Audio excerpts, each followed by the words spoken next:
नमस्कार दोस्तों, स्वागत है आपका हमारे चैनल ज्योतिषवर्त पर्व कथा में। तो आज मैं आपको एक छोटा सा उपाय बताने वाली हूँ जो आपकी ज़िंदगी में चार चांद लगा देगा। ये मात्र एक छोटा सा उपाय है, परंतु है बहुत लाभकारी। ये एक हरे नींबू का उपाय है जो आपको दुश्मनों के किए कराए से लड़ने की शक्ति देगा, दुश्मन चाहे कैसा भी हो। इस हरे नींबू के उपाय से आपके नज़दीक तो आने की कोशिश भी नहीं कर सकेगा। कोशिश तो क्या, सोचेगा भी कभी नहीं। अगर सोचेगा तो कामयाब भी नहीं होगा। उनका तंत्र मंत्र आप पर काम नहीं करेगा और दुश्मन घुट घुट के मर जाएगा। तो आइए उपाय जानने से पहले एक दिल्ली की रहने वाली संगीता जी की आप बीती बता देती हूँ। संगीता जी के ऊपर यह हमारा हरे नींबू वाला उपाय अपनाया गया और उन्हें सफलता भी मिली। तो जानते हैं संगीता जी की आप बीती। संगीता जी के जेठ जी बड़े ही निकम्मे थे और वह संगीता जी को घर से निकालना चाह रहे थे, लेकिन वह लड़ाई झगड़े करने के बाद भी उस घर से नहीं निकली। संगीता जी के पति बहुत ही अच्छे थे। वह अपने बड़े भाई के ऐसे व्यवहार से बहुत परेशान थे और बहुत ही डरते थे। संगीता जी को बोलते कि चलो हम संगीता कहीं और चल कर रह लेते हैं, पर संगीता जी बोलती कि ऐसे कैसे घर छोड़ दें, ये हमारी पैतृक संपत्ति है। संगीता जी हार मानने वालों में से नहीं थी। उनके जेठ जी उनको कभी काटने को दौड़ते, कभी कुछ ऐसे करते रहते, पर उन्होंने हार नहीं मानी।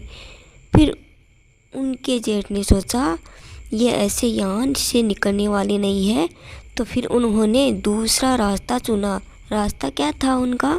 रास्ता ये था कि टोने टोटके और तंत्र विद्याओं का उन्होंने सहारा लिया और उनके जेठ ने उन पर तंत्र विद्या करवाई। फिर संगीता जी और उनके पति एकदम से बेड पे बैठ चुके थे, क्योंकि उनकी तंत्र विद्या उन पे काम कर गई थी और उनसे उठा भी नहीं जा रहा था। वो एकदम से निर्वश हो गए थे। तो उनको कौन अब खाना खिलाए, कौन उनका खाना बनाए, तो एकदम से वो परेशान हो गए थे। वो भूख के मारे तड़पने लगे। तो उनके जेठ ने बोला कि मैं एक शर्त पर आपको खाना दूंगा, या तो आप जहर खा के अपनी जीवन लीला समाप्त कर लो या यहाँ से निकल जाओ। ना किसी को उनसे मिलने दिया जा रहा था। फिर एक दिन संगीता जी की उनकी माँ ने उनसे फ़ोन पे बात करी। तो संगीता जी ने अपनी आप बीती अपनी माँ को बताई।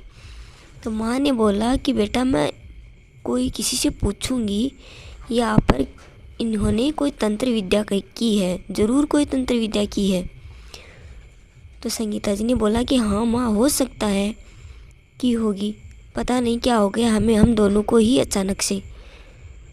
तो फिर उनकी माँ ने मेरा पता लगाया कि वहाँ पर एक ज्योतिषी है, उनसे हम जानेंगे। फिर वो मेरे पास आई। तो उन्होंने बोला अपनी बेटी के बारे में कि दीदी ऐसे ऐसे हो रहा है, हमारी बेटी की ज़िंदगी में बहुत ही दुख हो रहे हैं, उनसे उठा भी नहीं जा रहा। उनके पति भी एकदम से निर्वश हैं, वो खुद भी निर्वश हैं। उनके जेठ हैं, उन्होंने कुछ उन पर जादू टोने या तंत्र विद्या करा रखी है। तो मैंने कहा कि आप डरो मत, मैं उनकी तंत्र विद्या को एकदम से ख़त्म कर दूंगी।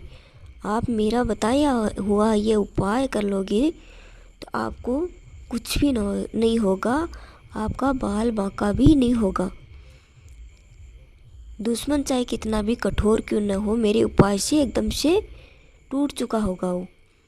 तो उन्होंने कहा कि ठीक है, आप बताओ मेरे को ये उपाय, मैं ज़रूर आपका बताया हुआ उपाय उसी तरीके से करूँगी जिस तरीके से आप बताओगे। तो मैंने बताया कि आपको करना क्या है, एक हरा नींबू लेना है।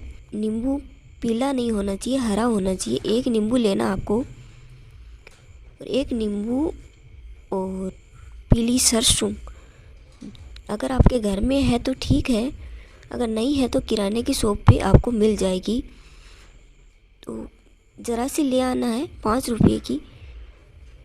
तो उसमें से 7 चुटकी भर के, जितनी आपकी चुटकी में एक बार में आए उतनी ही लेनी है। 7 चुटकी भर के सरसों लेनी है और 7 लौंग लेनी है, साबुत लेनी है, कहीं से कटी फटी नहीं होनी चाहिए लौंग। इसी प्रकार से आपको एक हरा नींबू और पीली सरसों और 7 लौंग ये लेके एक पॉलीथीन में इसको बंद करके ऊपर इसके लाल कपड़ा सिल लेना है। लाल कपड़ा सिल के आपको अपने तकिए के नीचे रख के सो जाना है। अपने तकिए के नीचे ही उनको रखना है, वहाँ से हटाना नहीं है। जैसे ही वो सूख जाए, नींबू एकदम से सूख जाए, तो सूखने के बाद में उसे गंदे नाले में फेंक देना। फिर उसी प्रकार से दूसरा नींबू लेके वैसे ही अपने तकिए के नीचे रख लेना है।